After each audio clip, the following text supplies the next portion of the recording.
Good afternoon, everyone, and thank you for joining us to continue the conversation that the governor initiated about how to make New York State #1 in the nation in combating sexual assault.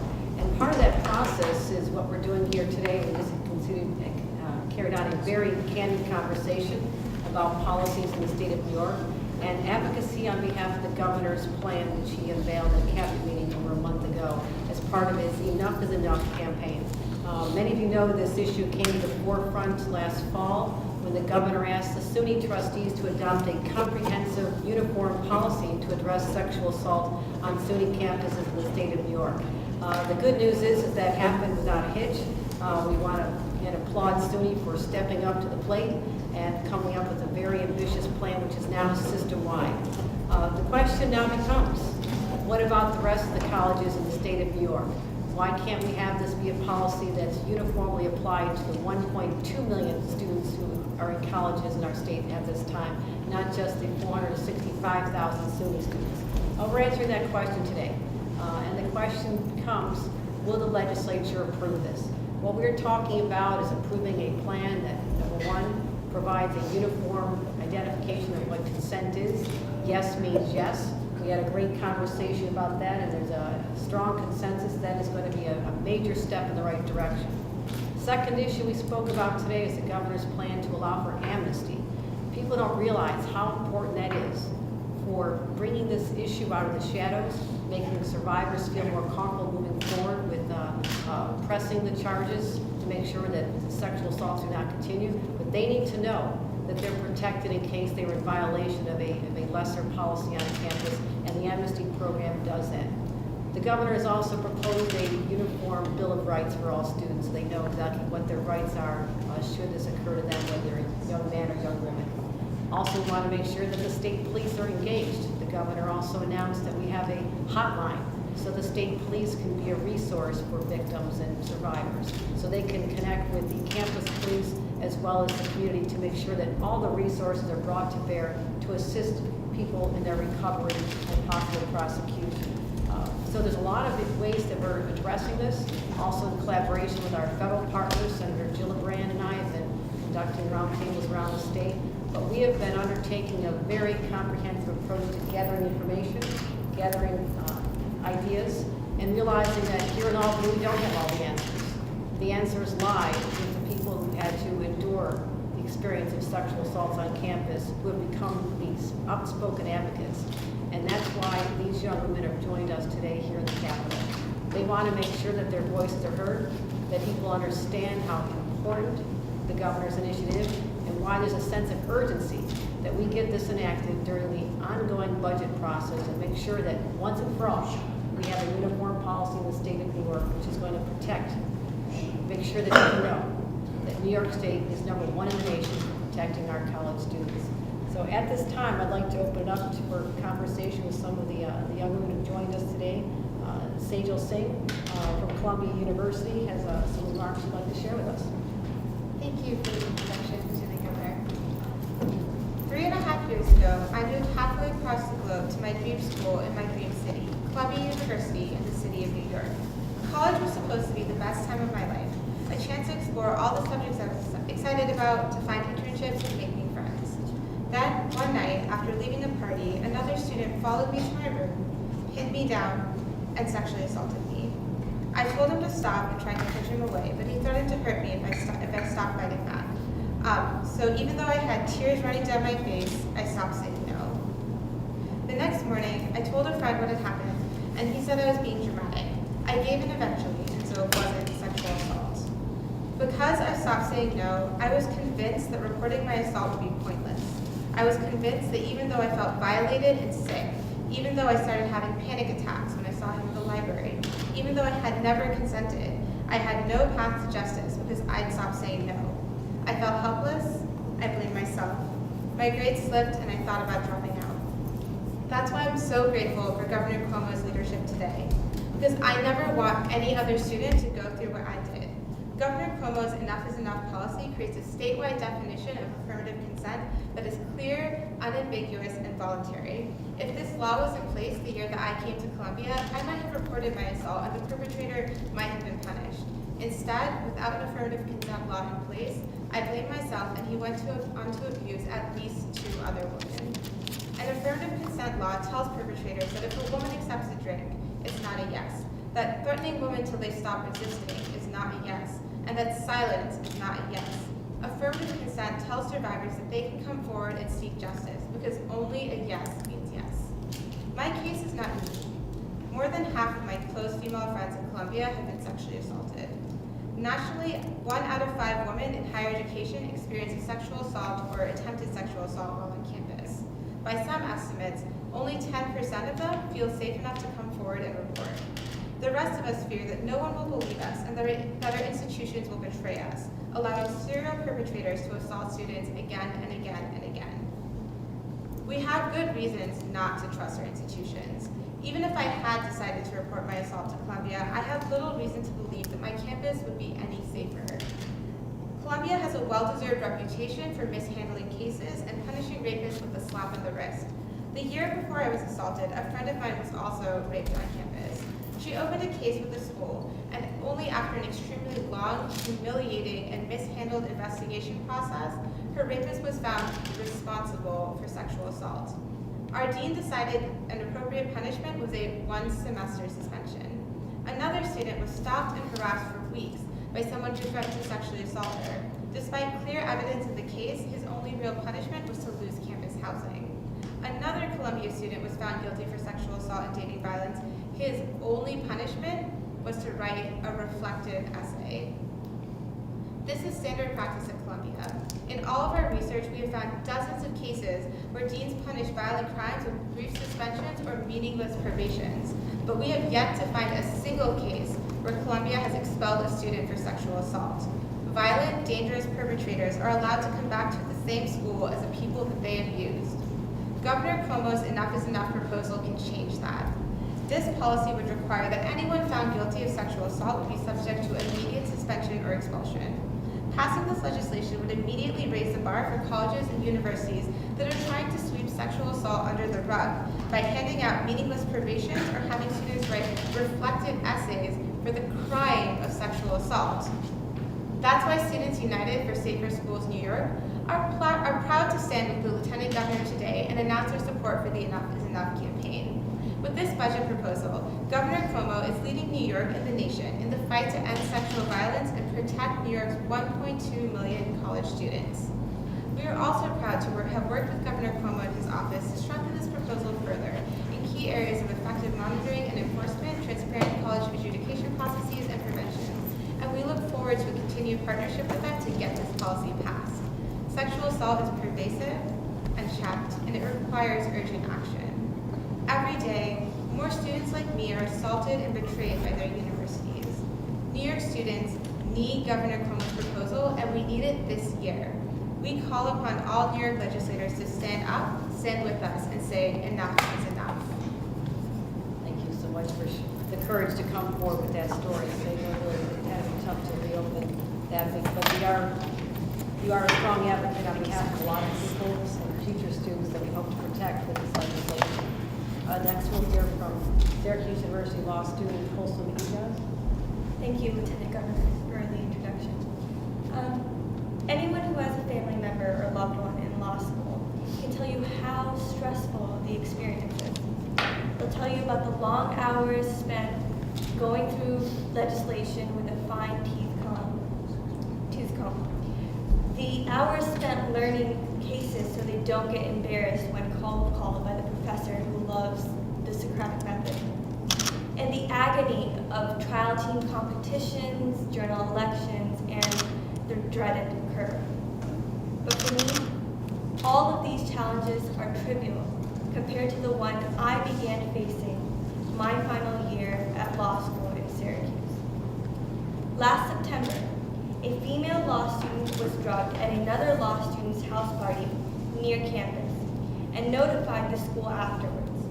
The school then failed to make an anonymous report informing the student body of the danger. Since then, 3 more female law students were drugged later on in the semester. I was one of them. I was rendered immobile, I began seizing, and I was losing consciousness. My attacker sent a message loud and clear that I was no longer safe on campus. I never thought I would fall victim to predatory violence just a semester shy of graduation. But my fear since then hasn't really stemmed from the fear of being attacked again, but fear that someone like me could be attacked in the future, and next time the consequences will be worse. Because my school has refused to take meaningful action to stop it. I reported the attack to our campus police, an option our assistant dean gave me, and have repeatedly asked the school to accurately and anonymously report to the student body that this was not an isolated incident, that there were 4 attacks in total, to impress upon the student body the gravity of the issue and to send a message to my attacker that the school does not tolerate such heinous acts. I have been ignored and silenced by Syracuse at every turn. I found myself needing the very resources and responsibilities from my institution that Governor Cuomo lays out in his Enough is Enough proposal. This includes transparent reporting to hold schools accountable and prevention education so that what happened to me doesn't happen to anyone else. I am also glad to see that this proposal includes a clear definition for affirmative consent to create the expectation in society that sexual assault is intolerable. In this way, education helps prevent violence before it has a chance to occur. There is no shortage of stories like mine, because schools nationwide are repeatedly failing their students. And that is why it is vital to pass this legislation and to pass it this year. No one should have to go through predatory abuse the semester before getting their graduate degree. That is why we have also been working with the governor to enhance key components of the legislation. We want to ensure greater transparency and accountability on the part of schools to make student safety their #1 priority, including a statewide enforcement strategy which includes annual random compliance reviews by the state education department and a requirement that schools release aggregate data on the outcomes of sexual violence cases reported to the school. This legislation is a long time coming. And as you can imagine, we are very grateful to Governor Cuomo's office for working to make that happen. We fully support this proposal and hope to see it pass in this year's budget. Thank you. Thank you so much for, again, your willingness to come forward and tell your story in a very public setting, which has got to be painful to reopen the wounds that you all endured, but you're courageous. I can't think of more courageous group of individuals. And speaking of the definition of courageous, young woman I got to know last summer as we undertook roundtables in New York City, Zoe Rodolphe-Starr, a student at Columbia University. Thanks for being here, Zoe. Thank you for the introduction. When I started college 3 years ago, my parents, teachers, and friends offered me plenty of advice. They told me how to balance academics and extracurriculars, how to get the best seat in the library, what kind of laundry detergent to buy, and how to make friends in classes. But nobody told me that today, a young woman like myself starting college has a 1 in 5 chance of being sexually assaulted while there. No one told me that during my freshman year, 2 men would get me so drunk that I could barely stand and sexually assault me in their fraternity house. No one told me what to do, where to go, or how to get help. No one told me that I would spiral into a deep depression, see my grades slip, and contemplate leaving school. No one told me that it wasn't my fault, and I felt I had no options other than to struggle through this alone. Because of this, it took me 2 years to come forward for help. I didn't know where to go. I thought I would be blamed for my assault, and I didn't trust my school to take my complaint seriously because of Columbia's history of grossly mishandling sexual violence cases in our community. My experience is not unique. Colleges everywhere and all across New York State are failing to protect students and sweeping sexual and dating violence on their campuses under the rug. Here in New York, at least 12 schools are currently under investigation by the federal government for violating Title IX regulations on campus sexual assault. Students, survivors, and advocates have been fighting hard to make changes at our schools, but Columbia and other colleges have demonstrated that they value their public image over their students' safety. This is unacceptable. Every single student in this country and in New York State deserves to get an education without fearing for their safety. We need the support of New York's public officials and strengthen legislation to hold our schools accountable. That's why Governor Cuomo's Enough is Enough campaign means so much to me. This proposal would codify crucial rights and protections for survivors on campus, which would have made a huge difference to me when I needed them most. When I was assaulted, I thought that I would be blamed or punished for underage drinking if I tried to report what happened to me. Sometimes I still struggle to convince myself that it wasn't my fault. I felt trapped and confused and told no one. Under the governor's policy, schools would be required to provide an amnesty policy which would ensure that students can get help without fearing that they will be punished for drinking or using drugs at the time of their assault. The policy would also outline a definition of affirmative consent, which will stipulate that drunken or incapacitated sex is always a no. Only a yes means yes. If I had understood that at the time of my assault, maybe it wouldn't have taken me 2 years to convince myself that my story was worthy, that the violence I experienced was valid, and that I could come forward and ask for help. The Sexual Assault Victims Bill of Rights, included in this policy, protects survivors' rights to be treated with sensitivity and respect, to choose when and how they report their experiences, to access quality medical and counseling services provided by trained and competent professionals, and to a fair and transparent adjudication process. None of these were resources I had access to or knew how to navigate when I needed them. These protections will help ensure that survivors clearly understand their options, can access vital resources immediately when they need them, and can get the help they need to seek justice and healing. This year, I co-founded Carry That Weight, a survivor-driven organization that works to train and support a national network of student survivors and activists working to improve our campus's gender-based misconduct policies. On our last National Day of Action, students at over 150 schools held demonstrations, including at least 18 schools here in New York. The message was clear: enough is enough. Too many students like me have experienced the pain, isolation, and trauma that comes with being assaulted and then being betrayed by the school that you trusted. Students are angry, students are hurt, and students are demanding change.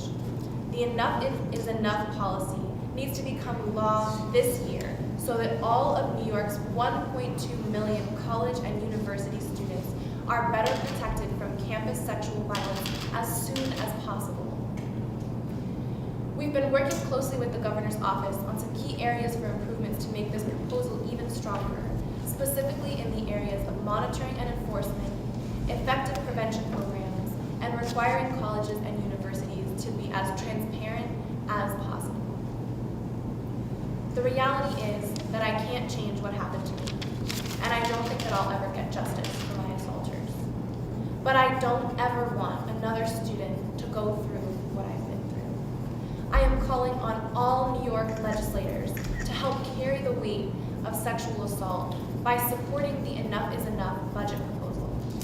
By taking bold and decisive action to combat campus sexual violence, Governor Cuomo and our state's legislators can help ensure that no other student in New York ever has to go through that pain. I am grateful that the governor and lieutenant governor are working with us to make continued improvement to the proposal based on our experiences as students, and I'm very proud to support this campaign.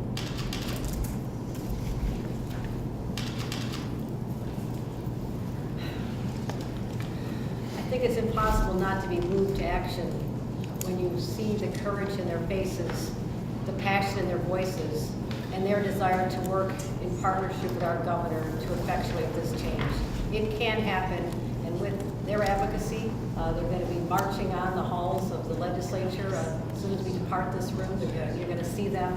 And I dare anyone to say no to them. I truly do. The governor and I know that we can do more. We have the ability to do more, and we will do more. Because once and for all, we are saying enough is enough. Thank you very much.